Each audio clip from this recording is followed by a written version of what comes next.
सोलापूर शहरातील जुना विडी घरकुल परिसरात राहणारी सृष्टी धानप्पा बिडियंगळी वय 13 वर्ष सलग 10 तास 10 मिनिट 10 सेकंद लाठी फिरवत आहे।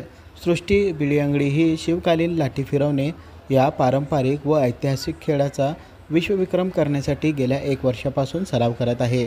13 वर्षाच्या सृष्टीने आतापर्यंत अनेक राज्यस्तरीय राष्ट्रीय काठीलाठीची स्पर्धा व त्याचबरोबर कराटे योगमुडो स्पर्धा खेळून विशेष प्रावीण्य मिळवले आहे। याबाबत अधिक माहिती 13 वर्षाच्या सृष्टीने लोकल एटीशी बोलताना दिली आहे। नमस्कार, मी सृष्टी धानप्पा बिडियंगळी। माझे शाळेचे नाव राजर्षी शाहू माध्यमिक व कनिष्ठ महाविद्यालय। मी इयत्ता 7वी मध्ये शिकत आहे। वडिलांचे नाव धानप्पा बिडियंगळी व आईचे नाव प्रीती बिडियंगळी। शिक्षण घेत असतानाच आपल्या मुलांच्या अंगी काहीतरी कला असावी अशी आई वडिलांची इच्छा होती। त्याप्रमाणे त्यांनी आमची बौद्धिक व शारीरिक प्रगती कशी होईल याकडे लक्ष दिले। स्वतःचे संरक्षण स्वतःला करता यावे याचा विचार करून छत्रपती शिवरायांच्या काळातील लाठी काठी तलवार व इतर शस्त्रे आमच्या हातात दिली।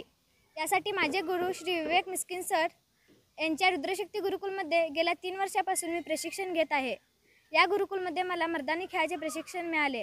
मी गेल्या 1 वर्षापासून 10 तास काठी फिरवण्याचा सराव करत आहे। मला असा आत्मविश्वास आहे की मी 10 तास काठी फिरू शकते। मी 2 राज्यस्तरीय व 2 जिल्हास्तरीय खेळले स्पर्धा। मला सर्वांना महिलांना व मुलींना एकच संदेश द्यायचा आहे की इतर वेळेस हातात फोन घेऊन इंस्टावर क्वीन बनण्यापेक्षा हातात तलवार घेऊन शिवकन्या बना। जय शिवराय। सलग 11 तास लाठी फिरवण्याचा सराव सृष्टी करत आहे। इयत्ता 7वीचा अभ्यासक्रम सांभाळत ती सोलापूरच्या नावलौकिकमध्ये भर घालणाऱ्या विक्रमाची अत्यंत जोमाने तयारी करत आहे। रोज सकाळी 6 ते सकाळी 9 वाजेपर्यंत काठी फिरवण्याचा सराव सृष्टी करत आहे। मुख्य प्रशिक्षक विवेक मिस्किन हे मार्गदर्शन करत आहे। महाराष्ट्र हा जिजाऊंच्या लेकी तसेच छत्रपती शिवाजी महाराज व अनेक महापुरुषांच्या पदस्पर्शाने पावन झालेली भूमी आहे।